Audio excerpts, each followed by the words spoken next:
So Caulin is the sneakerhead consultant extraordinaire that's always on our channel at the last bit. Sometimes in the videos, we forget just my it little probably logo half the time. It's fine. And me and Caulin have been friends for a couple years now. Yeah. And Caulin is about as much of a sneakerhead as anyone I've ever met in my entire life. Yeah. And I'm about as little of a sneakerhead who happens to have a platform about sneakers in the entire world. And so I think that's part of why mine and your friendship and working relationship work so well. Because I come from like the work boot world where it's just like ridiculous boots and leather. Everything's like sturdy construction, no hype really associated with it. So I come at this angle on sneakers from like kind of that side of things.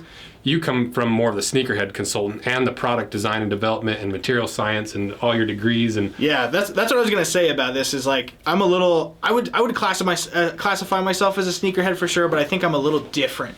You know, different. like I'm built different, you know? So like I just think like I have that product design mentality and like I come at the sneakerhead world from a different, you know, like a design background. Yeah. Which is why I think we find that synergy a lot because you're really focused on like the construction and the quality and the hand craftsmanship of specific boots and shoes. And so I have that lens, but with sneakers and with all of the sneakerhead background and education. So.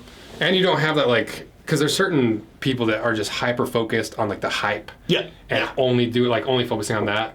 And that's not my thing. That's not really your thing. It's not really my thing either. It works really well. It works really well. That's why we're in love. We are. Sorry, your wife. We won't expose your wife's name. So in this video, I think mostly what we're going to do is just kind of do a deep dive into every aspect of this sneaker because I chose it as my favorite sneaker of the year. Yeah. Because I do love it. And in that video, it was already like 20 minutes long, and there's so many more things I wanted to talk about. So the general structure of this video is we're going to go through what the GPS is. Then we'll go through who Tom Sachs is. I'll have to touch the screen every time I want to scroll. We'll go through the materials. Then we'll go through how they wear, sizing, and future and past releases. And I just closed the teleprompter app. So first, what is the GPS? GPS stands for? General Purpose Shoe. So this is Tom Sacks's, I would say, third official collaboration release sneaker. Yeah, so maybe let's go through the lineage and the chronological. Yeah, like how deep do you want to get? So aside from also being a sneakerhead and a product designer, I'm a big Tom Sachs artist fan. Okay. So I would say Cliff Notes. Okay. So Cliff Notes would be, you know, right prior to 2012, there's like the very original prototype Mars Yard.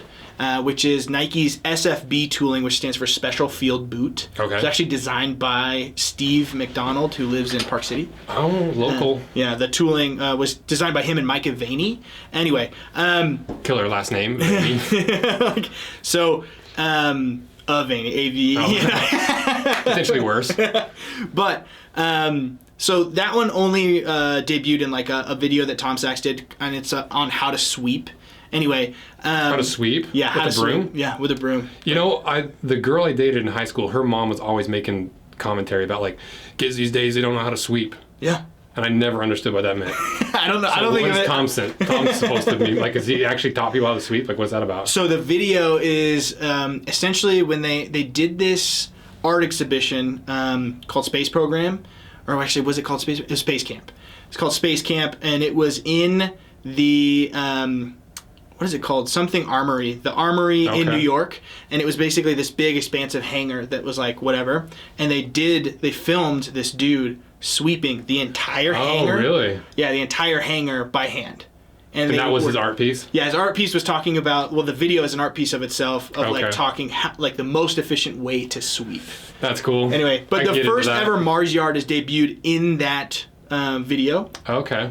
And then the official release of the Mars Yard was in 2012 at that art exhibition. And that was the first official collab he did with Nike. Correct, yeah. Okay. And there was also some other pieces of like apparel, like there were socks, a jacket, some other things. But the first ever Mars Yard was made of like pigskin suede, and Vectran, which is a material NASA used on the airbags for the Mars rover. Like when it landed, like puffed up and like bounced, that whole thing? Yep. Okay. So that material is a fabric made out of liquid crystal polymer strands. You said that like 10 minutes ago. I was like, I don't know what this is. Save it for the video. So, but that one ended up failing. So essentially, like, it was a very limited release. Those ones go for tens of thousands of dollars right now. Yeah, what's the resale right now? I'm not sure. I'd have to check. I think it's somewhere in the neighborhood of $10,000. Oh, okay. Yeah, because the Mars Yard 2 is like $5,000 or $6,000. And like, if I were to choose a personal grail, I'm not so deep into it. It's a great grail. But that one, like the whole Tom Sachs, oh my bad, craft, $20,000. Yeah. So the very first Mars Yard was very exclusive, very limited run. Okay. Made out of these very specific materials, and the whole process behind it was Tom essentially made a shoe for a NASA employee. Essentially, like, what would the people who run the Mars Yard, like actually on Mars? No, not on Mars. It's a testing area at JPL called the Mars Yard, and so it's essentially like, what would they need to wear the most utilitarian shoe possible, right? And so it's made out of Vectran. All of like the raw materials are supposed to communicate just that. Like, they are honest raw materials. So it's like raw polyurethane is the sole material. It's raw natural colored white rubber, so it like ages. The pigskin suede and the calfskin liner. And then the only colors on the shoe that are actual like synthesized colors are supposed to be indicators. So the red swoosh is an indicator of the brand, right? And then the red donning straps or the pull tabs. I like that he calls them donning straps, because that's like spot on. Yeah. Like, instead of being like just like the pull loops or pull tabs, like donning straps is a very utilitarian verbiage for the straps, which I thought was really fun. And that's what you'll find in Tom Sachs artwork, is that it's all in utility of the art itself. Yeah. If you look up any of his art pieces, they're all made with like common materials: plywood, epoxy, super glue, hot glue, things that are like familiar and common. Yet he's making conceptual art or like high-end artwork that hangs in museums like the Guggenheim and places like all over the world, essentially. So how many of the Mars Yard 1.0 did they actually sell? I'm not sure, like, but they only sold them. Yeah, I think it's a handful or maybe a couple hundred, but they were only sold at that art exhibition that was at the that hangar. I can't remember the name of where it was. We'll put it right here. Yeah, and then the Mars Yard 2. The Mars Yard 2.0, so like what I was saying, is the Mars Yard 1.0 failed over time because they used that Vectran upper. Well, that's an interesting aspect of like any design, right? Is like, you can, even like with, let's take it to the high end of like, you could technically design, this is that indestructible boot that we like cut apart with the water jet, shot with guns. This has like, it's like 7 pounds, and technically it's made of the thickest leather you can put in a boot. There's as many layers as you can put in a boot of leather. Like oak bark tan. So on the surface you'd be like, oh, this is the most durable boot in the entire world, but because of the materials chosen, it became an unwearable boot.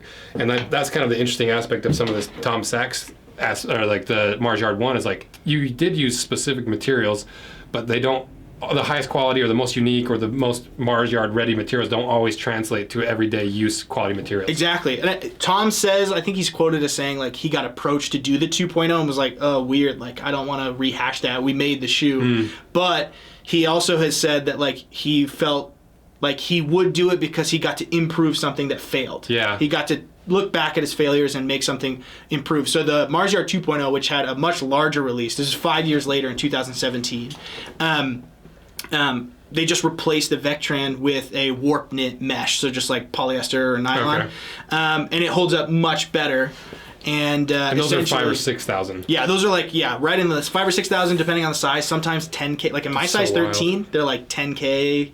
And what you'll find about, because the reason why they're so expensive is that people love them so much, and the whole point is the utility of them. People wear them. They don't stockpile them, just like, all these hype sneakers that we like to talk about, right? Like, there's that sneakerhead mentality where it's like one to rock, one to stock. There are people who do that, or resellers who buy large bulk quantities of stuff. But with this Tom Sachs stuff, the people who get them wear them, and they wear them into the ground, and they kind of hold them like they're trophies, Yeah, that's like a really cool aspect of all these, the Tom Sachs sneakers, is it's like, he goes out of his way to be like, you're supposed to wear these. Yeah. Don't just sit these on a shelf. Wear them because we designed them to be worn, and you can't experience the full art piece if you're not wearing them. Well, and you'll notice on the original, or on the GPS box underneath, it tells you about how like they're reduce, reuse, recycle. It's in that order for that reason. Too bad we don't have that box. Yeah, I know we don't have that. Sorry for all the sneakerheads. These are not the accurate boxes. We chopped them up. I was telling Weston that like we needed to have the accurate boxes. But we have boxes lining the walls in here, and we're running out of space, so we started chopping them up. And Colin's like, "Where's the Nike Craft boxes?" Like, we chopped them up like 2 hours ago. But you'll notice on that box underneath, when you flip the lid, it tells you all about the general purpose shoe. And on the original Mars Yard and the Mars Yard 2.0, they also have writing all over the box. And on the 2.0, it says like posers need not apply. So essentially, like they were always meant to be worn. They were always meant to be used. And you'll notice in the lineage of Nike and Tom Sachs collaboration that he improves the shoe as he goes on, right? So the Mars Yard 1.0, it failed. The Mars Yard 2.0, it was more specific, and then the Mars Yard Overshoe, which was the third, kind of official. So we got first Mars Yard 2, now we're to Overshoe. Right, exactly. So you could consider like what we talked about in that sweeping video as like a prototype almost. The Mars Yard 1.0 in 2012, and then the Mars Yard 2.0 in 2017, and then we're getting to the Mars Yard Overshoe, which I think was like 2018, 2019, I think. And that was essentially a Mars Yard 2 with a Dyneema bag around it. Yeah. And just on the inside was just a regular Mars Yard 2. Yeah, exactly. And so you told us that like people would get the Overshoe. Is it called Overshoe? Yeah. Yeah. And they would cut the bag off just to get down to the Mars Yard. Yeah, and that's so funny. That speaks to the kind of the hype culture, right? Yeah. But also that Overshoe is so ugly. No, it's beautiful. How would you ever wear it? It's beautiful. No, you can wear it. There's my friend Aaron Hankins. Shout out to Aaron Hankins. He has his Instagram is literally Mars Yard _Overshoe. Oh, really? On Instagram. And he wore them for like 100 days straight, and he made a whole documentary about it and like his whole experience wearing them. They're his favorite shoe of all time. Whatever. He likes plastic bags on his foot more than any other sneaker. That's such a lie. But what's cool about it is, Tom is really, he wouldn't say he's inspired. He would say he's part of NASA because NASA, actually, there's a lot of programs at NASA and JPL who watch the videos that he's created, and they're all very aware. But essentially, the Overshoe is exactly like the Overshoe for the spacesuits or the extravehicular suits. It has that same blue outsole and the toe rand and toe bumper, and it's white, right? White with that. It has fidlock buckles on it, so it's really easy to operate. Cool. And essentially, it's supposed to be kind of like this utility. The Mars Yard 2.0 you wear in the summer, the Mars Yard Overshoe you wear in the winter. So it's kind of this like you have this boot kind of aspect, but with the agility of a sneaker, because it is essentially a sneaker just with an overshoe around it. Well, that's the thing I liked about it was it's instead of like redesigning the Mars Yard shoe for winter or for more harsh conditions and rain, snow, whatever, the simplest way to solve that problem is literally just putting a bag around it. Yeah. And that's what I like about the Tom Sachs thing is it's almost like reducing things not in a negative way, but in a really unique way that creates functional art. I think that's why I've really resonated with this. Yeah, I mean there are functional pieces added. Like they changed the outsole rubber compound and they made it more aggressive for like that winter tread or whatever. But you're absolutely right. It's fundamentally and essentially the same shoe, which is why people cut the Dyneema bag off. Yeah. And there you have a 2.0, right?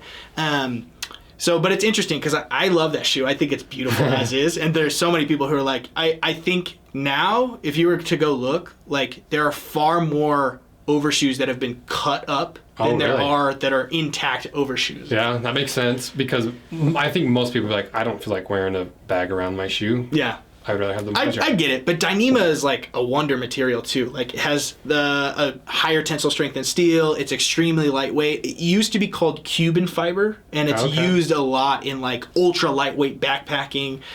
Z-Packs, which is like a bag manufacturer, they make ultra lightweight backpacks and tents and stuff. So people who are like in the backpacking and ultra light backpacking scene, they know what Dyneema is.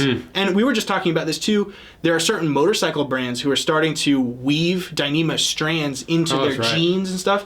So you can make something that's even better than, Aramid that's lightweight and breathable, comfortable. You can even do stretch, like stretch Dyneema. That's cool. That exists. So stretch denim in a motorcycle pant that's going to keep you safe. You know, Dyneema is a really insane, cool material. We should do a video on Dyneema just by itself. We should.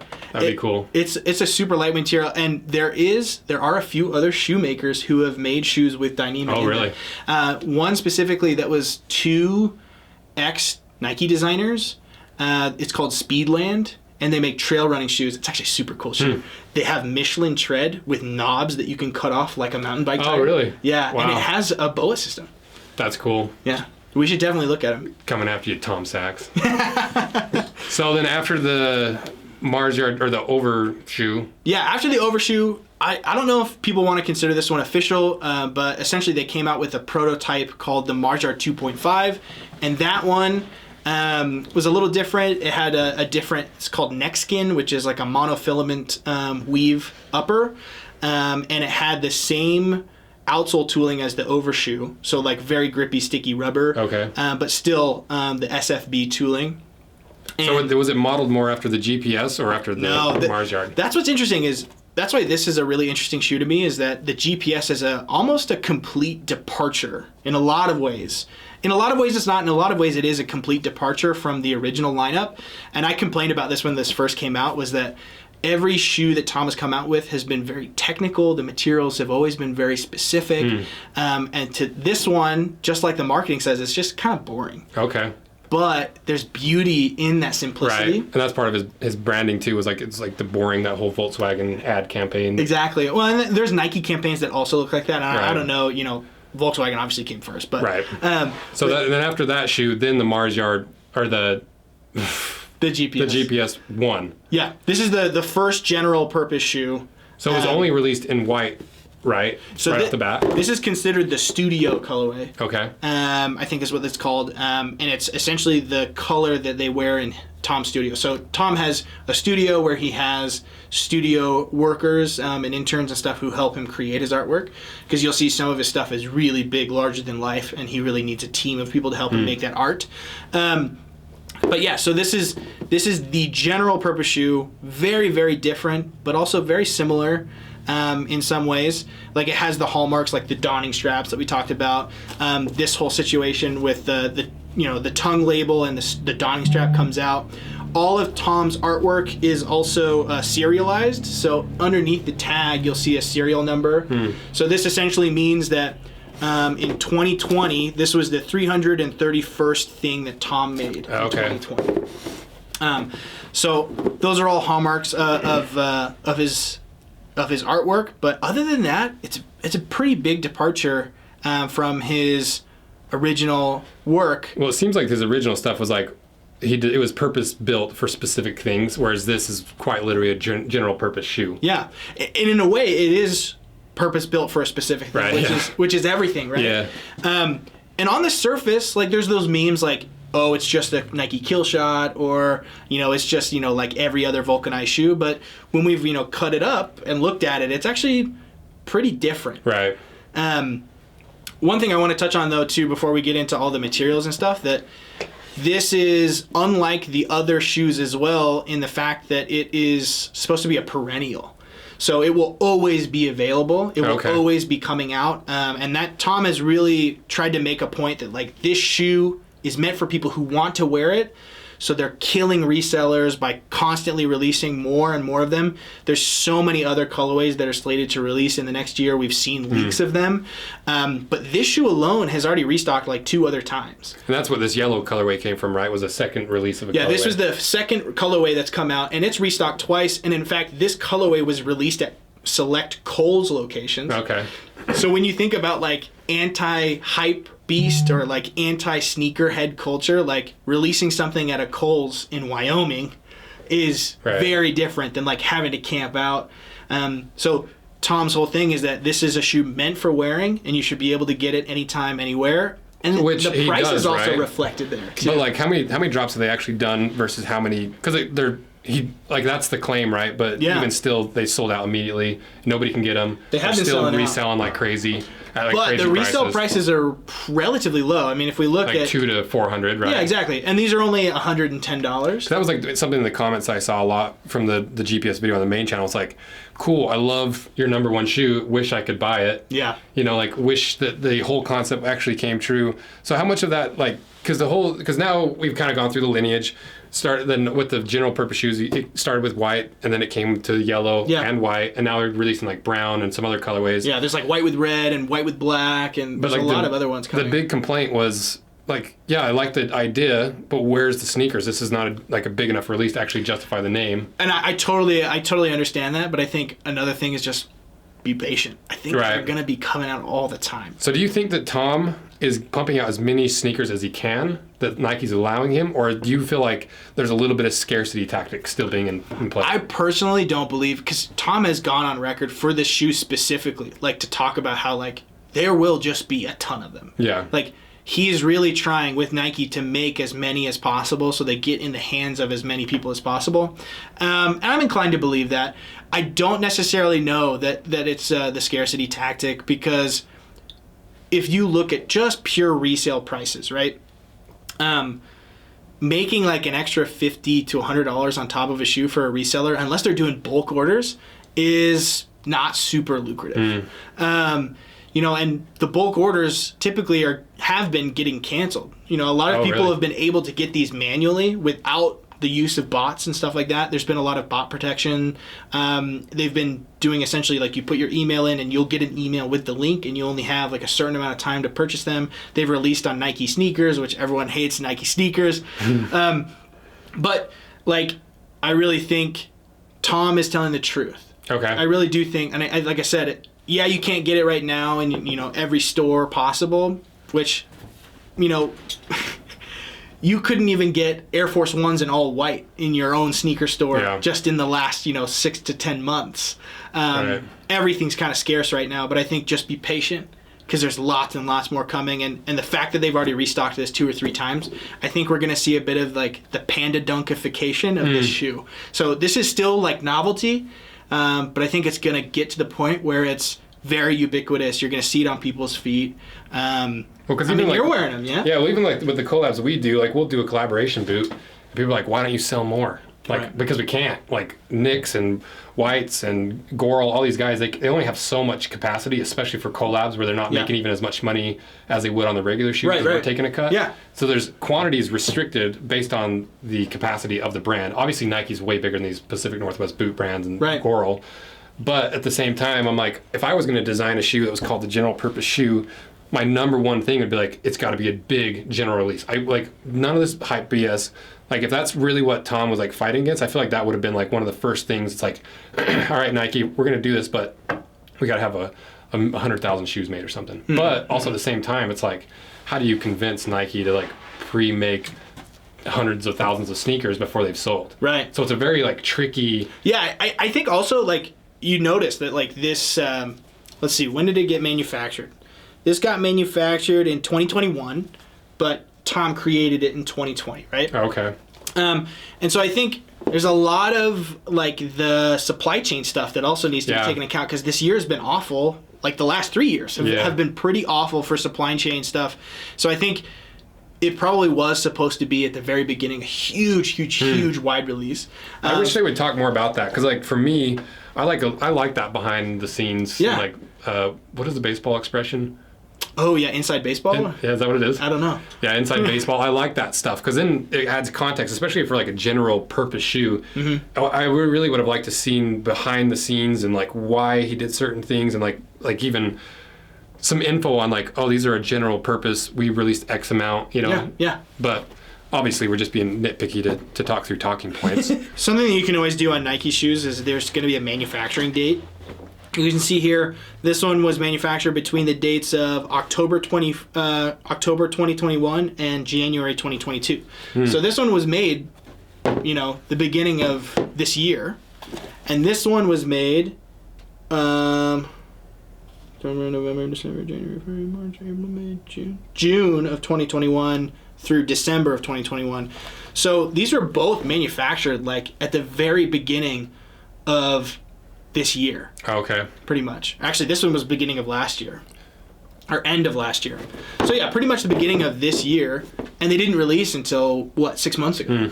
And so there's a lot of logistics, and, maybe I'm inclined to just be like, cut Nike some slack. Right, yeah. I think that's what also something that works well with me and you is like, I don't really care about Nike as much, and you really like Nike. Yeah, I like Nike, but I'm also not one to shy away from because almost all the Nike videos you've produced, I've helped you create. Yeah. And I'm all for keeping brands honest, and I'm all for looking at them through the actual lens. But there's also where that product design and product development background comes in, where I'm like, well, it totally makes sense why they did X, Y, Z. Yeah. Or it totally makes sense why they're only releasing such and such at a time, because, if I have that perspective, I can know, when was it manufactured, and I think people don't really realize that about these types of shoes, especially with hype shoes too. Just like with the Pacific Northwest brands, there are capacity issues, even with large manufacturers overseas. Shoes are not made by robots. These are still made by hand. That's always the fake thing. People are like, this stitch is off a little bit. I'm like, aren't they still made by humans? Yeah. The whole fake thing has been a really interesting thing, because I'm just like, you're the people that are reviewing fakes or claiming they're fakes or not fakes. I'm like, how does anyone humanly tell the difference? Yeah. The stitches are it's still a lot of handmade things. Well, and when we looked at those fakes, remember from October, the main thing was just the durability and the quality of materials is really where it shines through. Right. So after a certain amount of wears, look how much you've worn this pair, right? Comparatively, these ones are much more worn, and you're gonna get so many more miles out of this. But if it were a subpar quality shoe that was just trying to cash in on hype, would it have lasted that long? Yeah. I'm not sure. Yeah, that's a good segue into materials. So Yeah. let's start going through materials, starting with the upper. So Yeah. we've got my two pairs that I've been wearing. Both of them I've been wearing at the gym, and there's been a few times people are like, why are you wearing those? Do you know what you're wearing? Why are you wearing those? And I'm Yeah. I don't want to get into it. Right, But right, people will right. come up to me and be like, you should not be wearing those at the gym. I'm like, it's the only place I wear sneakers actually feel them underfoot. Right, exactly. Can't wear big clomping boots to the gym. Right. So we've got the two pairs that I've worn. Yep. And we've got one that's cut in half. And we've got one that's been Dissected. scalped. Yeah. Can you say scalped? Is that I don't know. appropriate? I don't know about the YouTube algorithm Yeah, stuff. right. So let's start with the upper first.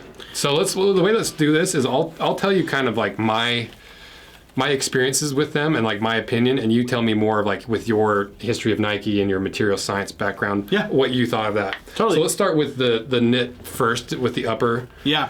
So I like this knit because it's a unique texture, it's a unique fabric, and I like the concept of it having a lot thicker strands in the knit. Yeah. That are a wear protective layer that you'd have to actually wear through to get down to the actual structure of the knit. Yeah, totally. Because we've seen that with the what is that boot called? It's like a Kevlar boot where the Kevlar strands were big and looping up above, and it was a protective way. It was a lightweight way of adding a protective layer. Totally. And that's kind of what it seemed like to me. And as for how it wore, it is a pretty flexible. It is breathable. They in some of the branding they talk about it's just enough that water's going to beat up and not seep through. Right. That's not really true in any way. I don't know what that was about, but it's not even remotely true. A lot of that stuff is anecdotal too. Yeah. I think really they're just trying to say it's just like every other upper, Yeah. But yeah, I agree. I like the chunky knit. Yeah. It is a very generic knit. It is fused to another knit liner material here. So you do have two extra layers, and then where the high wear areas are, you have those suede overlays, along with this heat fuse. Yeah, it's TPU. Overlay. Yeah, this Dude, one TPU. thing I noticed is when I wear these to the gym, and when I'm stretching them on the mats, Yeah. this leaves white marks all over the mats. Really? Yeah, and Yeah. I think it is just. And was it supposed to be a more protective layer? Because even on my pair, you can see they're cracking on certain spots. Yeah. And that was one big complaint with a bunch of people. It doesn't bother me as much personally because of the idea behind the shoe. Yeah. But it definitely doesn't add a whole lot of extra protection.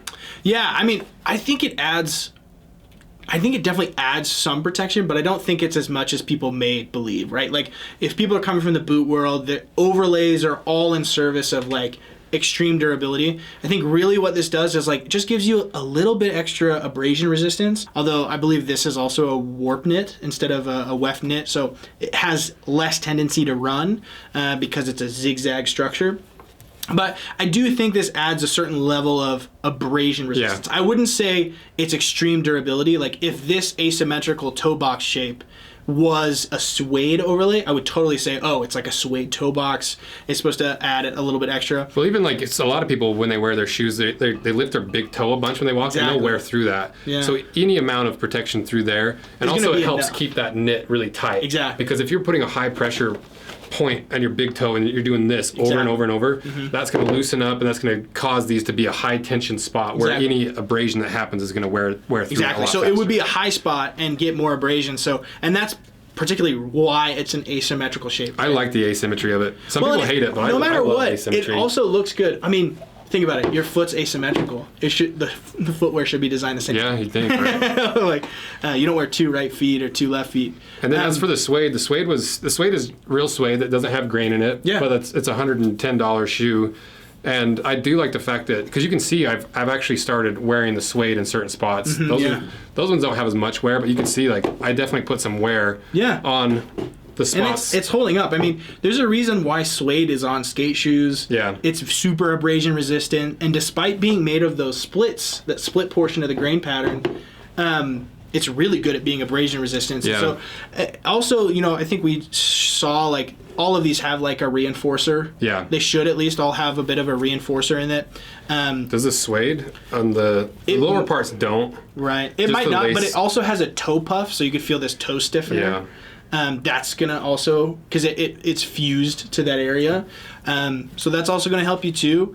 The cool thing about suede's suede a good move for that. Is suede, if you don't need it to be a structural piece, because that grain helps keep the structure together. But if it's a small piece like this and you've got stitching holding it in place and it's backed by things, the reason that suede is so abrasion resistant is, I think in this video, the best analogy I could come up with was like trying to shave your head with a razor without trimming it down. Right. It'd be so hard you'd be cutting through the long ends and fibers and stuff to get down to your scalp. Same thing with suede. Right. Like a grain leather where it's smooth, any amount of like abrasion or cutting is going to split that grain. Totally. Versus all these loose fibers, you could make a cut and it might just cut some of the fibers off. It might cut deeper. It'd have to be like a really sharp blade or something to actually really do something like that. And that's why a lot of work boots are the flesh out, where they protect that grain on the inside of the shoe, where unless you have like really sharp toenails or something, you're not going to be cutting the grain, and everything else is protected. But there is some flaws, because sometimes with suede, because it is all these loose fibers, as they flex, they slowly divide themselves, and so you end up with a huge like canyon through your suede because those fibers have loosened themselves and separated. Got it. But that's the big advantage of doing a rough out, where that grain is protected on the inside, because that grain is almost like a glue holding all those fibers together. Got it. So even if they split and separate, you still got that structure on the very bottom. And that's why with suede, if it's just like this in small layers, and it doesn't matter as much. But if it was an entire shoe of suede, that's where you start to, because if you think about without that layer of grain underneath, those fibers just continue to split until the whole thing's split. Right, totally. It's kind of like a cotton ball almost. Yeah. Like if you keep pulling a cotton ball, it just starts to separate. That makes total sense. But yeah, like it's got a high tension, like this knit material can take a lot of tension for that lasting process, for that stretching process.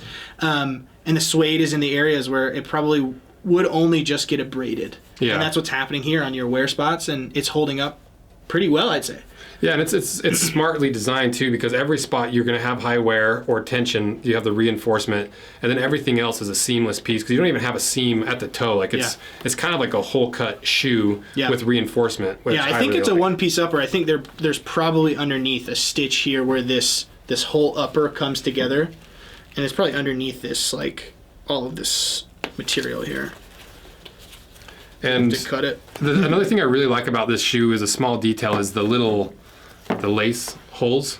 They're huge. Yeah, they're and really some people big. are like, oh, that's so ugly. But if you think about it from what it is, like lacing your shoes is not fun, and having big gauge Yeah. lace holes is a unique way of making sure they glide really easily. That's easy to lace, and it's a big enough hole that you're not going to get a high pressure point right at the point of the hole. It's a big arching hole that's going to distribute the tension of the lace across a bigger area instead of a single point. I think too, I mean, you know, when we were reading all of the stuff about these shoes, Tom and Nike are both constantly talking about, like, you know, you need to reuse these shoes. They're tools to wear. And I think a larger eyelet gives you more opportunities when these laces ultimately fail, right? When these laces fail, go to the grocery store. You can make, you know, a pair of leather laces. Do you sell leather laces? Not yet. We're going to. RoseAnvil.com. I do like these laces too, because I like the flat cord laces, because I feel like they tie better, they cinch down better. Yeah. Because really any like tie down for like a semi or like a trailer, it's a flat circular knit strap that's just been flattened out, and that's exactly what these are.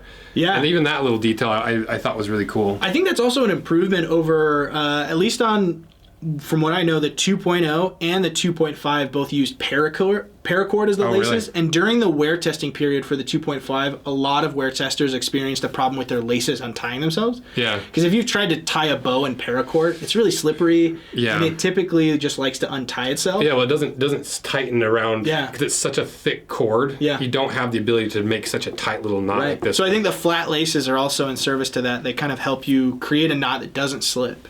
Is there anything else about the upper that we want to talk about? Because we can start moving the lining and stuff, but I feel like that covers the majority of it. Well, I guess, would you call it, you want to talk about the strobel as being part of the upper? Let's go to the tongue and then start working to the inside. Because the tongue is a cool piece. You know, it's a smart way of designing a breathable tongue that still adds padding. Yeah. You can see what they've done here is this foam goes all the way to the edges, but they've just heat sealed it. And this is just a raw edge. But on the inside, you know, it's a sandwich of this foam with these two mesh layers. I think back in the day, this used to be called Nike Torchlight, this material.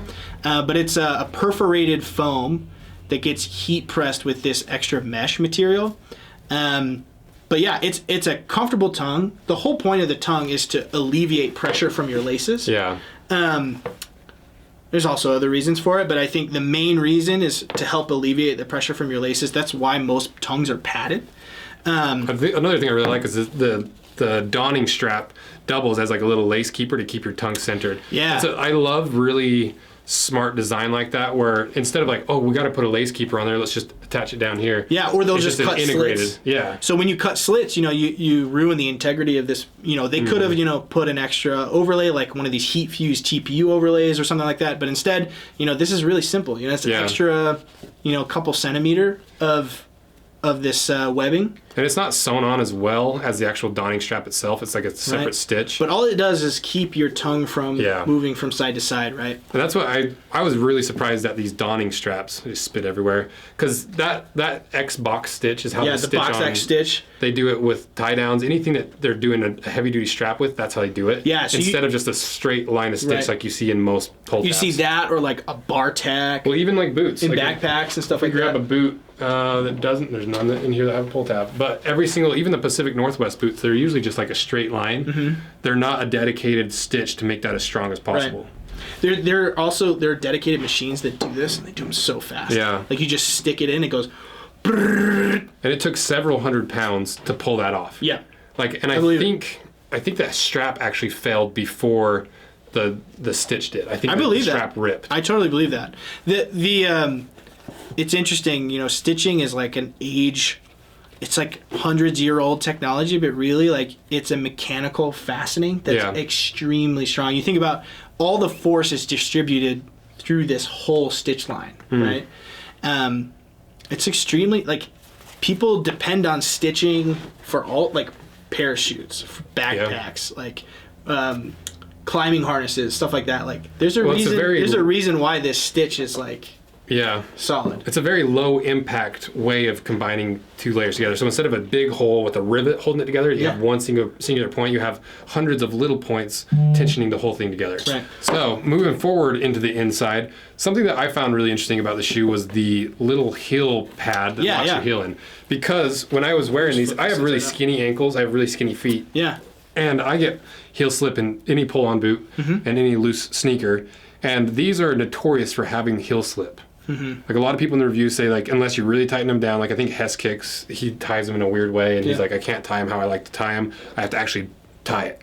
And I think Hess Kicks leaves his shoes like completely open. He has pretty wide feet too. And I do feel like that little patch of foam does lock your heel in a little bit more. Yeah, I feel like it does grab your heel. Yeah, so the heel slippage can be like achieved. This is kind of like a footwear design thing. Is heel slippage in most footwear can be achieved or can be mitigated by a lot of things. One thing called the heel rake, which is essentially how angled this upper will be into your heel. Another thing is like how structured the heel counter is, or how molded the heel counter is. And then another way is to do a little wishbone type foam pad, because when you think about the anatomy of your foot, your heel is really wide, but then it comes up, with your Achilles tendon in the back, and you up to your ankle bones, right? Your malleoluses. It's thinner, right? So you need to be able to get your foot in first of all, but you want it to stay there. Yeah. And then you also don't want it to slip. You still want to be able to get it out. Yeah. So that's why you'll see like a lot of the rough out suede or stuff that like counter covers that you like to talk about. They help keep your foot there in place, even if the heel rake isn't a lot. Right. And I think because of the price point of this shoe, they weren't able to put a lot of material in here. And so this is a very specific use of material to help mitigate that. But I think for some people it won't. I like the fact that it's just once again similar to the Dyneema bag. Instead of being like, okay, what can we do structurally on the inside to make this mold and all this technology? It's like, no, we just need a raised portion right here. Exactly. Sew it in, and it'll lock your heel. It compresses your way in, and then it keeps it. It like the foam compresses when you stick your foot in, and then it expands back once it's not compressed, and it keeps your heel in there. And speaking of the suede counter cover, they've kind of done a similar thing with that first part of the lining with this, I don't know if they call it like microfiber or what, but it's essentially a synthetic suede. Yeah, they'd call it a micro suede or a microfiber suede, but yeah, you're exactly right. It's almost like a felt material. Yeah. But yeah, it's a microfiber suede, probably made of polyester, something like that. It's the same concept. Like it's a little bit more grippy. Yep. So it's gonna grips your sock. Like even if you just feel the difference, you can feel your finger gripping harder on that. Yeah. Some people have complained about how this little rim around the side gets like a worn out sock look. Yeah. I don't mind it because to me it's a unique like edge on the cuff of a shoe, or like instead of having edge binding or a finished edge, it's just like, oh, this is just the raw material and it's going to flex and compress or do whatever it's going to do, and that's part of the look of the shoe. I think also it's a very pointed way of, because this is not lined. It's a raw edge. Yeah. So had they not put this bacony edge here, you'd be like cutting your ankle if you were wearing low cut socks. But because they decided, again, everything where it needs to be and nothing where it doesn't, just like you were saying, like how simple, there's not a lot, not a lot going on, but it works. They've just taken that heel counter cover material and they've just extended it up. Yeah. And essentially this raw edge, because it is that, fake microfiber suede, right? It doesn't have to be hot cut. It doesn't unravel. It doesn't do any of that stuff. So it could be a raw edge and still really soften this liner. So you don't have a big old piece of foam around your ankle. Or like a French binding edge, it's going to take a lot more time and energy to make. Right, exactly. Because the price point of this shoe, somebody's got to make money on it somewhere, right? Like all of these businesses are about making money. Right. I'm sure Tom's getting a bit of a cut. Let's hope so. I hope, yeah, exactly. Nike's certainly taking a cut. But also, sometimes I wonder if Nike actually does take a loss in some of these. They might. Because how much money do they actually make on this? Because it looks like a very well constructed shoe with lots of decent materials, and for $110, like you said, out of anyone between Nike and Tom Sachs, I would assume that Tom Sachs was the one that had to make money on this.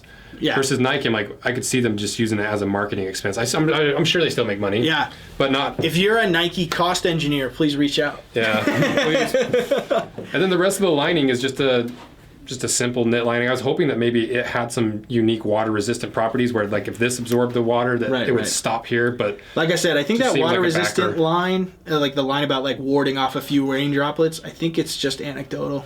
Yeah. It's not real. It's not really like. They don't ever claim anything. Yeah. It's just kind of in the. That's what marketing is. You did marketing in school. Right. You know what it is. And then that's pretty much for the lining, and then for the actual insole itself, just a cheap Nike insole. Yeah, just a die cut, cloth covered insole. I think what's nice about it is, it's pretty easily removable. Almost all Nikes have this pressure sensitive glue on their liners. So if you ever have a pair of Nike shoes and you wear custom orthotics, try not to try it on in the store before taking this out. Like if people have tried it on, this pressure sensitive glue will stick and you could rip, the foam will stay. And usually it's fine, right? Like if I pull this one out, you can hear it pulling apart. Sometimes it won't. Depends on how much glue they put and what shoe it is and how old it is. But still, if you have orthotics and you're going to end up taking this out anyway, try to do it before you wear it. Anyway. Then as for the construction, we've got this Resole stitch. Interesting construction. And we kind of covered this in the main video, but I think it's worth covering again. Yeah. And maybe you explain it because I already explained it once and you'll probably have a different way of explaining it. Right. So, when you think about making a shoe, the strobel is the part that should not stretch at all because it has to be the same shape as the last. And it has to hold this whole upper in tension in order to be cemented, right? But, there's been hundreds of millions of dollars spent on making the world's softest foams and most responsive foams and all this stuff. So why would you ever make a really expensive, super soft, comfortable foam and then put a super non-stretch material right over top of it? And I've told you this a million times, but it's like putting a piece of plywood over a trampoline. This non-stiff, non-woven piece really just deadens and moderates that whole feeling. So some shoes that have extremely soft foams don't necessarily feel like it because they have this full strobel. Yeah, you get that compression under the shoe, but you don't necessarily feel it underfoot. Exactly. And that's why sock liners feel real nice because you're right on top of a piece of foam. And that's essentially what this is they use a non-woven because they have to, but it's perforated in the middle here. And so you can rip, after this is all constructed, you rip this middle piece out. And so now you're right on top of the foam that's inside of it. You were saying, though, that you were getting problems here because you were still sitting on top of some of this non-woven. I feel like, because for me, I think I must have broke my left pinky toe at some point because my left pinky toe is so sensitive. Right. And so it feels like to me, and this might be one of those things where it's you're feeling what you think you should feel, and so your body responds by stimulus. I feel like at the big toe knuckle under the ball of the foot, I can feel that. Yeah. Because it feels like a little high pressure point, and it might just be the way that this is molded, or it might be that strobel stitch thing there. Yeah. But I also feel like I can feel it on my pinky toe. So to me, I'm I get what they're doing with this, but why don't they just wrap the upper underneath the midsole? I've always wondered that. It's funny that you say that. Because the Mars Yard 1.0 and 2.0 are both constructed like that. That seems like a smarter way to do this. This seems like a very non-Tom Sachs way of doing it. Yeah. This seems like a Nike way and not a Tom Sachs. It's an expensive way to make a shoe for sure. Strobel stitching, I think everyone can be in agreement. Strobel stitching is the cheapest way to make a piece of footwear. At least a traditional cemented construction piece of footwear. But even in New Balances, the 990s, they're fully slip lasted. The upper comes underneath and then is zigzag stitch. Sometimes it's called California lasting too. Okay. But the 2.0, 2.5, and the 1.0 Mars Yards, and I think even the Mars Yard Overshoe, the internal booty it's the upper material, the lining comes all the way down and then is zigzag stitched in the middle and then is cemented on. So I think, again, this is a cost constraint and they're trying to make it as good as possible for that cost. Dude, I wonder, because I have a couple pairs of these, I wonder if I could get either Trenton or Heath or even Taylor, our in-house cobbler, to remake this, but in that way. If we could remove this and you'd have to add extra material. I wonder if you could do if you could undo, because this whole shoe is wrapped in suede. If you could undo the stitching on the suede and make the suede the lasting material that wraps underneath. Yeah, that might be a fun video. You could, and then you could remove this. We just need a solvent. You could remove this this strobel material, and then you'd be right on top of the cupsole foam. Maybe I might hit up Trenton and Heath. So that's another thing that's cool about this shoe is that they want you, at least from a lot of the marketing and Tom Sachs ethos, is they want you to reuse it. They want you to beat it to the ground, and they want you to repair it. Yeah. Because it is a pretty repairable type of shoe. It's not necessarily as repairable or I would say rebuildable as a boot. Because that was one of the questions I had about the midsole. Because like, if they really wanted to make this repairable, I wish they would sell individual components. Obviously, it's Nike, and that's not their game. Yeah. But like, if you were really going to make this repairable, it'd be really cool to have that type of lasting where it actually wrapped underneath the midsole, and there was a way to remove your midsole and slap a new one in there. And same thing with the outsole. So your main component parts are your upper, this cup sole that are your structural bits, and then your replaceable bits are your outsole and your insole and your midsole. Because that's one thing I really liked about this shoe was the midsole, because of how low the heel drops. And arches up at your arch and then drops back down at your toe. So it feels really locked in and anatomical. When you guys had first cut this in half, I almost was like, whoa, this is like a zero drop shoe. It's pretty close. Because you can see here this kind of rainbow. And like it's like an arch support, but essentially the heel stack is really close to what the toe stack is. And most Nikes, and I say most traditional like shoes like Adidas, Puma, Reebok, even New Balance, they're not going to be a zero drop. Most of the zero drop space is owned by like the minimalist running shoe people, or like Ultra, another like Utah started brand or something. Yeah, or like classic, like exactly. Converse. And even I guess those aren't zero drop. But when I put on a pair of like most Nikes, you feel I don't mind, like, because with a big, this is like the worst example to have next to us the whole time. But like in a boot, you have that slope, but you have that built-up arch that kind of locks your arch in there, so you're not sliding to the front. It's very similar. Like it's super subtle for sure. Versus a regular Nike, the Nikes don't have that built-up arch, so it's just a wedge. And for me, the way it feels under my foot is like, and especially having really narrow ankles and narrow feet, my foot is always jammed to the end because over time I just slide up to the front. So when I pop these on, I was like, oh, this feels like a boot. This like locks my heel in, and I have arch support. Yeah. That was the one thing that really like made this my number one favorite shoe was the anatomical feel. I was very surprised, like for a cup sole, it is really anatomical. Yeah. You know, like it's not just like give me the blazer there. This is obviously a vulcanized shoe, but like you can see, it's just the same like right angle all the way across, and that's what most cup soles are.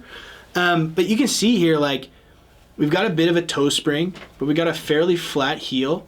And then as we go around, there's this contour piece in the heel here. Yeah, like the waist of it. It comes up at the waist of the shoe. It's fairly anatomical. It's relatively wide, of like a relatively wide toe box for Nike. Yeah, and it's pretty straight last. Like it doesn't come in at a point. Like the big toe is pretty lined up. Right. So I mean, it's pretty anatomical for a cup sole. And most cup soles, like if we're talking like Air Jordan 1 and the Dunk, and Air Force Ones, those are all like classic Nike cup sole shoes.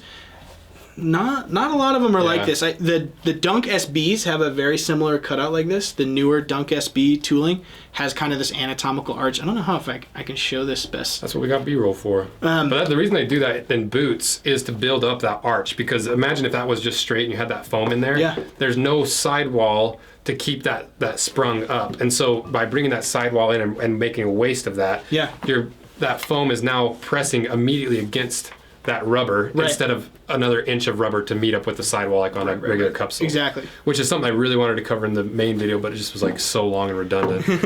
While we're talking about the cup sole too, I think Nike says it's a 3-piece cup sole. I know in the video you were saying like, I don't know where the 3 pieces are. I think they're just counting the foam as the 3rd piece here. Yeah. But you can see it's definitely cemented in. It's kind of this compression molded puck that sits into this rubber cup sole. But one thing that's really interesting to me that I really wanted to talk about was that the outsole rubber is very different than the midsole rubber in terms of like what it is and how it's put on. You can see on some of these lines, hopefully we get some B-roll of it, but you can see some adhesive that has peeked out. So this outsole is glued onto this gum cup sole. Yeah, you can see it's even separating right here on the inside. Right, exactly. So it's not vulcanized together. It's not vulcanized together. It's definitely cemented, which is really interesting to me, and I think that's part of the reason why I believe this is resole-able. Yeah. And extremely durable, because or reusable, I would say. When you think about cup soles, classic cup soles, like I said, those same shoes, the Dunk, the AF1, the Air Jordan 1, even when they're multiple colors, they're compression molded all together all at once. You just put different rubber in different areas, and they have color dams so that none of the colors bleed. But they're all molded all at once, which is so much cheaper than having 2 different molds and then having to pay someone to stock fit this to this other piece. I think that's where the Resole-ability comes in. I think if you just got some solvent underneath this toe bumper area and you just got a pair of, pliers or, whatever, some lasting tools, you just rip this guy off and you could slap a new one on because it's just straight rubber underneath there. Yeah, the only thing that would be hard would be like the little toe nibs there. Yeah. But you could also cut that and just leave right those. There. Or, you were saying like people usually, cobblers usually just sand this off and then just slap a new one on. Yeah, if it's bonded well enough and you've worn down a lot of these nibs, yeah, you just sand that flat again and just glue a new one on. Yep. Because that's essentially what you do by removing it, is just gluing it to more rubber. More rubber, yeah. And so technically, I guess like if you get real technical, it'd be like the outsole is the black layer, and then the midsole is like the foam midsole. Yeah. And then I guess the cup sole that's like the gum part, would be more of like a slip sole in like boot terms, but it happens to creep up the sidewall. Yeah. It is a lot more like a boot than pretty much any other sneaker we've done. And I like how chunky the outsole is. You got like quite a bit of depth on those lugs. Yeah. And it grips fairly well, you know. Honestly, the web is pretty thick too. The web? Yeah, so sneaker terms, these are considered lugs, and anything else that's not a lug is called the web. The web is pretty thick too. Yeah. It's just as thick as the cup sole, Yeah. Because, and you know what, it took me, we've been calling these like waffle treads for so long. Yeah. And I just never thought about it. I just like, oh, waffle. I didn't never like connect it. And then one day I was like, oh, it looks like a waffle iron. Yeah. Well, that's what's kind of funny. So you can see the patent number here. This is actually the U.S. patent for Nike's waffle tread. Oh, it's really? Nike's first innovation ever. It's from Bill Bowerman, who's one of the co-founders of Nike. And essentially, he was eating waffles with his wife one Sunday morning, and was looking at the waffles and was like, because before this, it's interesting. It's interesting that in like the 70s, no one had thought of like tread like this. Yeah, which is weird, right? But most tread was like this. Their herringbone tread, Yeah, outsole wise, you said there was something about the little nipples on the end here. Oh yeah, I mean that's just a classic Nike waffle. What is detail. that for? Like why not just have it a straight lug? It's all homage, right? So if you look at any Nike, But even initially, what was the idea? Was it just flashing from the molds? that's what the original waffle iron. So he took a waffle iron that was like the one that his wife was making waffles in, and poured rubber into it. Bill Bowerman in his garage in Oregon, and it had these little nipples in it. So I'm sure in waffle terms, the nipple was for, getting the bubbles for like the, whatever. Okay. But this is just an homage to those original ones, and that it's continued to be an homage. That's cool. Well, it's a great indicator of wear, because... It is. Yeah. Like, you can tell here. When I worked at Foot Locker, that's something that we always looked at. Yeah. Was like, if the nubs had come off, the nipples had come off, it was like, you've worn these, man. Well, it's the same thing with tires, right? Tires have those same little nubs. Yeah. And they could be, what are those called, expansion ports or whatever, like the fill ports. Because those rubber nubs are exactly that. Like, they're like breathing holes for the rubber to go when you compression mold. So they probably do help with that, actually. But mostly it's an homage. I dare you to go look at a pair of Nikes you've had for a while, and I'm sure there are a lot of Nikes that always have this homage. There'll be really? a square lug with a bit of a nipple on it. That's cool. Yeah. As for anything else with the outsole, because that kind of covers all the components we talked that are in the shoe, and I think we talked about every single one. Yeah, I think it's just honestly it's a normal shoe. It's a general shoe. It's a general shoe, honestly, but it's really built well. Like, for a Nike that's $110, like, look at any other Nike that's around this price point. Yeah. Like, it's built really well. Because this pair probably has a few hundred miles of gym wear, so it's not street wear, but it's like athletic in the gym, doing whatever. Right. Doing whatever manly stuff, getting swole. Exactly. Just getting, honestly, Getting sweaty in the gym. when I'm wearing these at the gym and someone comes up to me, I'm just like horrified. I'm like, I know. I know what these are. I'm sorry. My mom got me these. But I'm also not. I'm not gonna be like, well, actually, have you heard of the channel Anvil? I'm like, so I'm just like, I know. I'm sorry. You should have just been like, you know why Tom Sachs made these? Yeah, Right? just go on a big essay about why I'm supposed to be wearing them at the gym. Exactly. Because at the gym, they actually are a very comfortable athletic shoe. Yeah. Like, because it is more anatomical, so you have a little bit more big toe room, but it's still fairly narrow overall. Right. And so it does lock your foot in. And it's flexible because of those little flex points in the midsole. Yeah. It does flex pretty easy. It is pretty like stiff compared to other sneakers. Yeah, it's certainly nowhere is. near like as stiff as a boot. Yeah. But it is comfortable underfoot. There's a little bit of a high pressure point on my big toe and my pinky toe. But as for how it wears, I really like how it wears. It's comfortable. I don't really have any complaints with how it wears. Yeah, and you don't have a pair because they don't make your size. Yeah. Well, they didn't make my size in this one. They did make my size in this one, but every raffle I didn't win. Oh, really? So even though, hey, I'm out here saying, oh, I really believe Tom. Yeah. Like, I didn't even get a pair, but I really believe that they're going to make a lot of them. Have you found, like, they feel comfortable, or did, like, after a certain, because I know sometimes your feet get a little sensitive after a long time wearing certain boots and shoes. Like, do you feel like these help alleviate that pain? Do you feel like... I think because of the arch support, it's a really good shoe to transition into after wearing boots, because if your foot is conditioned to having that arch support, there's always that like argument of like barefoot shoes versus arch support. Right. I don't think there's a right or wrong. I think it depends on your application, your particular feet. For me, I like the arch support. Yeah, and so it depends on your anatomy. So going to a sneaker that has arch support, that's what I really like about it. Really the only complaint is that those high pressure points caused by that strobe. I almost wish they just left it a flat piece rather than doing this, because it kind of irritates I wonder me. if you could, even just on yours, just cut that little area. Probably. You know, Just Tom get a little blade in would there. probably really Well, where's the one that's encourage unlaced? you. Yeah, to you do could that. probably get a knife in there. Yeah, you just put a little solvent, like just put a little acetone right here, so that like the glue will soften up a bit, and you can just tear the rest of it off. I like the idea of just like recreating the GPS how I would have done it. It's kind of like a audacious thing. Well, like Tom screwed this up, so I'm going to do it. But like taking Nike out of the equation, because he's got to work within certain confines and restrictions from Nike. But if you were to actually redesign the GPS, ideally, maybe how Tom would have liked to design it, that would be a fun project. Yeah, like I'm sure there's some concessions here, but there's also a lot of really great design choices and a lot of great like engineering choices too. Yeah. I was gonna ask something. You gonna ask about sizing? No. Well, while you're thinking about it, I'll tell my sizing experience. So these Once are again, in women's sizes. Yeah. Yeah, so that's Because they're supposed to be confusing unisex point. shoes, so I think they talked about that. So I'm a 10 on the Brannock. I'm a 10C, so I have narrow feet. So take that into consideration. And the first pair I got was the 10.5 in men's, which is a 12 in women's.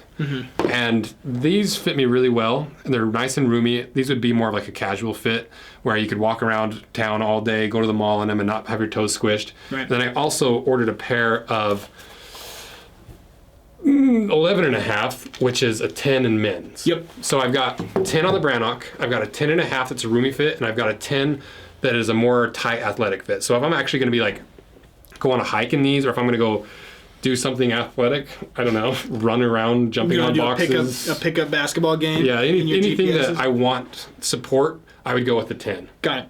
Because that locks my foot in a little bit more, and it actually fits, the shape of the midsole fits my foot better in the 10. Okay, it just then it squishes does my end toes up- a little okay, bit. cool. Like this midsole, the arch support's a little bit misaligned, and my toe doesn't fit where it's supposed to fit. Right. So if you don't care about your toes being squished, probably true to your Brannock. If you like a little wiggle room, half a size up from your Brannock. Cool. Is sizing for me. That's how I'm justifying buying 2 pairs of these. Cool. I was like, you know what? I can get away with this if I make a video and talk about sizing. Well, I was gonna ask you too, like, what from the boot perspective, because I think the video was really about like you really thought that this is like the boot dude's sneaker, the boot dude's Nike, and after all of the Nikes I've had you cut in half and look at and analyze and test, like this one really reigned supreme. I think you liked this one, and the other glowing review was kind of the Jordan 36. Yeah, So that was a fun one. What about those really? What about this draws you to it? What about the Jordan 36? And why do you think other people are also going to like it? Like the guys who watch these videos who are really into boots. I think what it really boils down to is in this current climate of sneakers where anything that you're told is supposed to be cool and is hyped up and you should have it on your feet and you'll be cool if you wear these, there's no consideration hardly ever about what the actual sneaker is. Right. And so whose name is tied to it. To flip that on its head and be like, what if you took all that away and you were just looking at these objectively from materials and how it feels underfoot, what would be the best sneaker? And that's why I chose it as my favorite sneaker, because aside from all the other hype and all the names associated with it, this is the most anatomical, the most comfortable for me, and the most well-built sneaker at the best price, like hands down, that we've cut apart. Right. So that, I don't remember what your initial question was, but that's why I like them. No, that's pretty much it. Like for 110, and for a Nike, mind you, like we have a lot of, I don't know if there's very many Nikes that have impressed you. Not really. You know, I think it's, a lot of it is shaded by the resale market because it just kind of irritates me. Totally, understood. But also, even with the blazers, we cut apart the blazers, and there's so much fake leather in here. And it's just like, even the lining is a fake leather, and it's just like, it's the same price as the GPS. And I'm like, this is an iconic sneaker. Why don't you actually make it out of premium materials? And it's like, because it's Nike, and that's what they do. Right. But that doesn't mean you can't complain about the quality of sneaker for the price that you're paying. Totally. And so juxtaposed against some of the other, even like these ALD New Balances with the really terrible leather, it's like you have a really cool platform here. It's built a lot more like a sneaker, but you flubbed it with putting terrible leather on it. Right. And so, well, this is one thing I wanted to mention. So like even fake leather, we're gonna talk about import taxes. So I've learned that apparently import taxes on leather goods is far better than synthetic goods. Really? And so it's more expensive to import synthetic leathers.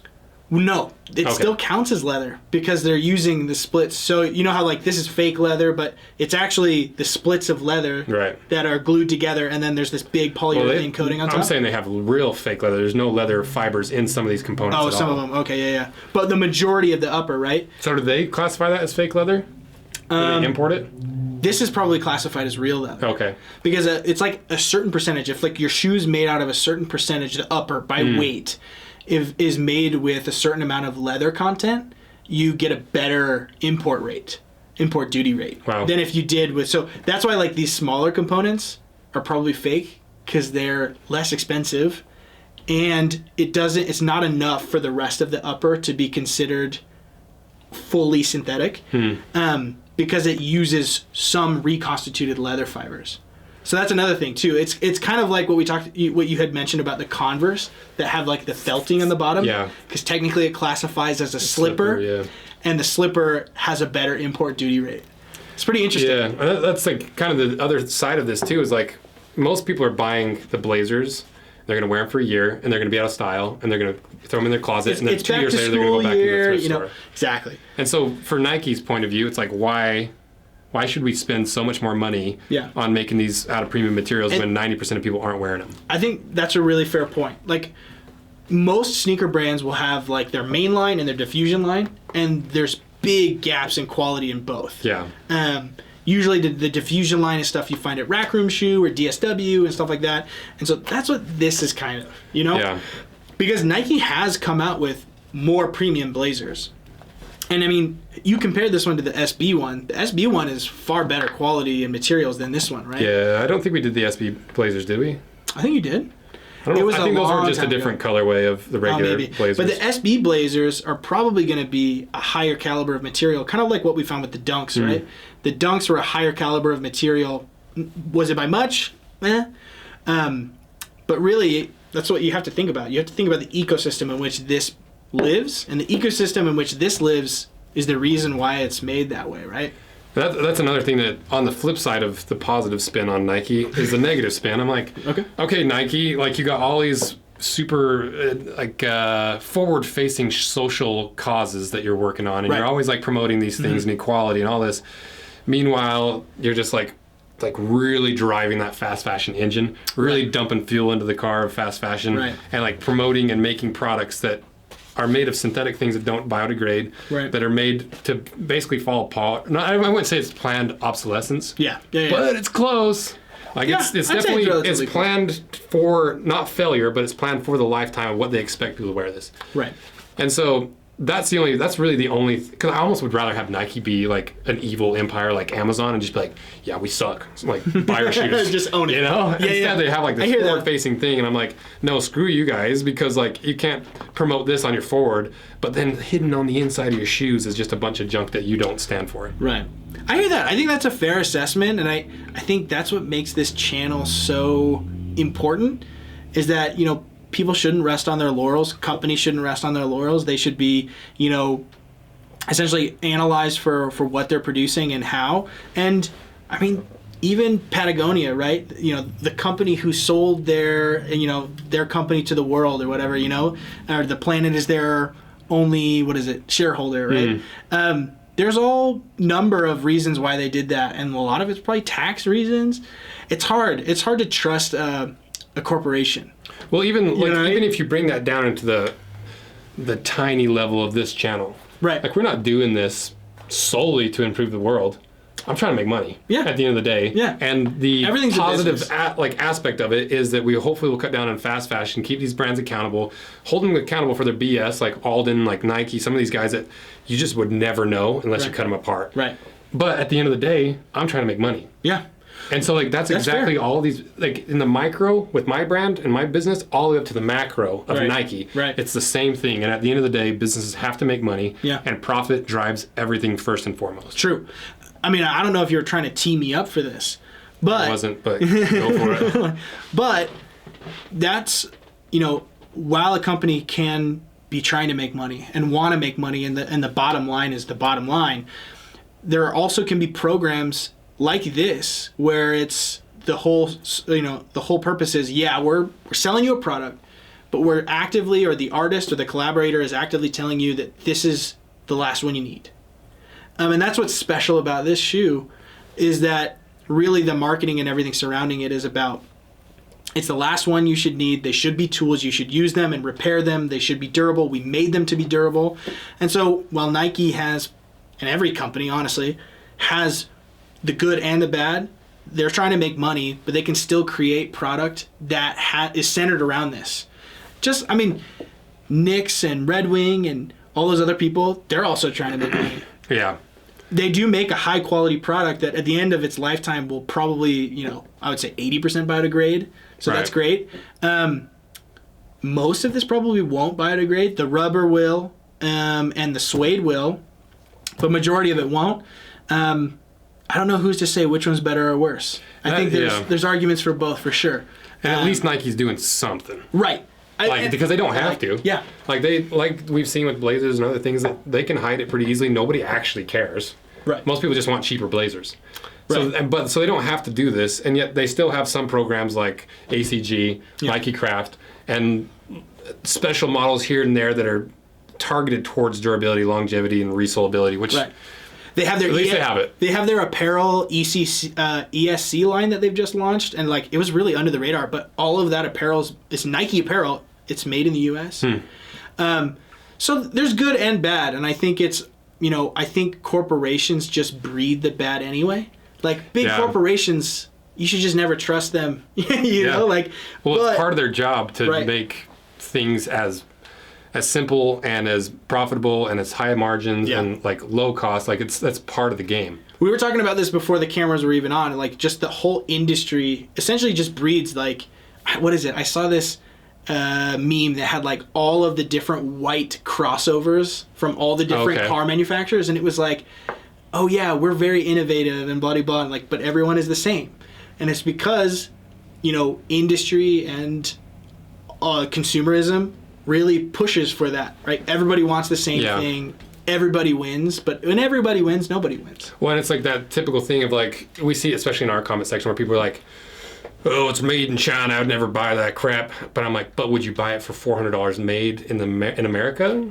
For $400 more? Probably not. Yeah. Exactly. But you are going to go buy it from China, because when it really boils down to it, humans are the same as these big corporations, where it's all about the bottom line. Yeah. And even though ideally most people would spend $300 or $400 on a resellable shoe, most people are buying like $80 shoes. Yeah. Because that's or the less. bottom line. I mean, like, when I talk to my mom about like even $110 shoes, she's like, "What? What are you talking about? I buy like $20 shoes at Payless." I mean, but Payless and those other brands. I think Payless is gone. I think they're I think they're dead. like finally. But Payless and those other shoes, like those are even worse. Yeah. So overall, what's your final take on the GPS? Because it's not your favorite shoe, right? You have got others. It's on my top 10 list for sure. I definitely like it for what it is. I definitely, maybe I'm falling victim to like the hype or like the marketing spin, but yeah, so I'm a fan of Tom Sachs's artwork, and I always have been. I've been a fan of his artwork since 2012. So it's a shoe that's accessible, that's durable. Like I would feel good about making a purchase, even resale. And resale is not terribly too crazy right now. It's like $100 to $50 above, depending on your size. And I think I would feel good about making a purchase and wearing them, and I would continue to wear them. Would they go up higher on your scale if they had your size? Definitely. Like really? This archive color is one of my favorites. If I was able to get a size 13, Tom, come on, dude. Yeah. Why are you not making size 13s, man? But yeah, they're definitely on my top 10. I also am just like I'm a pretty nostalgic sneakerhead, so my number one right now is like the Nike Air Trainers that just got re-released. They redid it to make it look like the original 1987 pair. Oh, cool! It's super. I'm wearing them right now. Well, and that's show them. Put your foot up there. But that's part of the thing. Oh yes, is I don't think we've ever said on the channel once that the perceived value ultimately doesn't matter, because at the end of the day, even with these like ridiculous boots, most people aren't going to wear through these. Most people are barely going to get a resole. And they like the perceived value of a durable sneaker, a durable boot. They like the idea that it's going to last them forever. Right.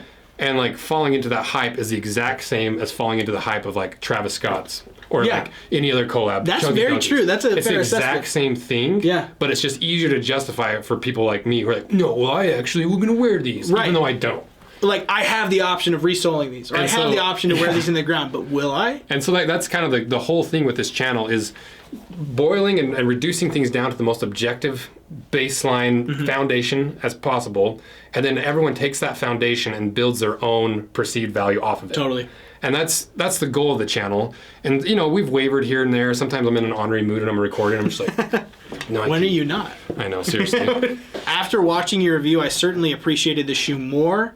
And I mean, when I came in and looked at it, I was just super like, oh my gosh, it's zero drop. It has the perforated strobel, and those are the things that are valuable to me because I think that way. But to someone else, it might just be like, I like that it has Tom Sachs' name on it. Yeah. They're both equally as valid. Yeah, you can't really invalidate someone's subjectivity. Right. Because it's subjective. Right. My final take, still my number one favorite shoe. I still think there's room for improvement. I'm curious to see what they continue to come out with. Yeah. I really like the idea of like improving this shoe. There's some things that I wish he would do in the next thing he makes. But ultimately, it is like the perfect boot guy sneaker. Yeah. Like I just wish people could get it for the retail price. I hope they keep coming out with them. Yeah. Hopefully these videos help. Yeah. Because my fear was it was going to inflate the prices and just ruin it.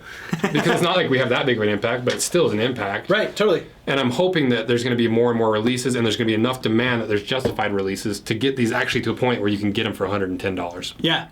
I mean, but I do love these shoes. I'll send it to Tom directly. I'll tell him. Yeah, you got the inside track with Tom. I was on Zoom calls with Tom once a week for like That's cool. 3 or 4 weeks. I get nervous about any of that. Anytime I have like a call with the brand owner, I'm just like, I'm so nervous. I get so nerved up. Well, I think that's you get nervous probably because you keep people honest. Yeah, and a lot of times when I get on a call with someone, there's at least one point in one video where I talk shit about their brand. And I'm like, ugh, like hopefully they didn't see that. I don't know. I feel like you're pretty objective most times. But that's the thing, right? You try to like recoil it back and you say like, this is why I think that. I think the only thing I'd ever been concerned about was like when you were really crapping on the panda dunk. Yeah, well, it's because we planned that video the morning before I recorded it, and I was trying to find an angle to make it interesting, and it just is the most boring thing I've ever seen. Yeah. I'm like, there's nothing interesting about this. Right. Pandas are boring, and it just happened to resonate with the decline of the panda dunks at the perfect time. Yeah, and it wasn't even planned; it just happened. Yeah, I mean, I wanted to go into like the history of the dunk, but what you've always said is really fair. It's like, the history's great. It's all part of what you said, right? Boiling things down to like their materiality so that you can build your subjective truth of what this product is by yourself. because I was coming from like, I love the dunk. I love the history of the dunk. I love like how it went from basketball to skateboarding and all XYZ. But when we were on that phone call and I was like, hey man, I don't know about this video. Like I don't know what's going on. He goes, no, like you just like convinced me. You're like, this is like what I had to say, and it's not really that bad. And I was like, I guess you're right. Like, I think it's true. Like, it's what this is, right? It's a cheap shoe that has the nostalgia factor, and that's the only purpose that it serves. Or it serves for the kid who wants a pair of Dunks or wants to be part of that storyline and understand. Like, I'm sure if I was 15 or 16 years old and I knew about the history of the Dunks, and I just like the only pair I could get was a pair of Panda Dunks, and like the leather quality was like McDonald's leather, and it was all this other stuff, I'd probably still be just as stoked because like I got to be part of that. It's like the Be Like Mike stuff. It's like I got to wear Michael Jordan's shoes, so I feel like Michael Jordan. Yeah. It's funny how marketing and these stories really affect us. Well, I think that's a big part of like why sneakerhead culture is so big, is because you get involved in a community and you get to participate in some of that scarcity, some of that like, oh, I have that too. Like, and it's like you're building a community around a particular object that has a lot of those subjective and objective circles overlaying over top of each other. Right. And I think that's why I like this, because the objective circle's here, but it has a lot of overlapping subjective circles that makes it a really versatile and lovable boot for me. Right. Or shoe for me. And like, you can call it a boot if you want. It might as well be. Snoot. And so I don't remember my bigger point with that, but yeah, I think the more subjective circles that overlap your objective circle, it seems to be like how you decide to buy something. Whether it's your friends have that pair, whether you think girls are going to think you're cute in that pair, whether like you've watched a YouTube video of like some sneakerhead reviewing it and said it's his favorite sneaker, like the more that those overlap, the more you're deciding to buy, and the more higher it ranks in your top 10. Totally. How it feels to me. Yeah. So my number one, your maybe top 10, and I love these shoes. You love these shoes. I love you, and I love doing this. And huge thanks to Caulin. He has helped us plan almost every single sneaker video we've done, helps me understand the cultural significance behind everything that we're doing, and helps me maintain the relevancy on the channel, because I don't always know what's going on with the sneakerhead world. And so you've been a huge help to the channel, so thanks for coming on the actual Rose Anvil 2 channel and helping the channel out. But let me know what you guys thought of this. It's probably an hour long. And if you like this style of content, I had a lot of fun recording it. Me too. So give us your feedback. Help this video out by liking, subscribing, all the typical stuff, because that's how we decide what we're going to do and how we're going to do it and what format. So help it out. So thank you guys for everything. And thanks again to Caulin. And see ya. RoseAnvil.com. Product plug.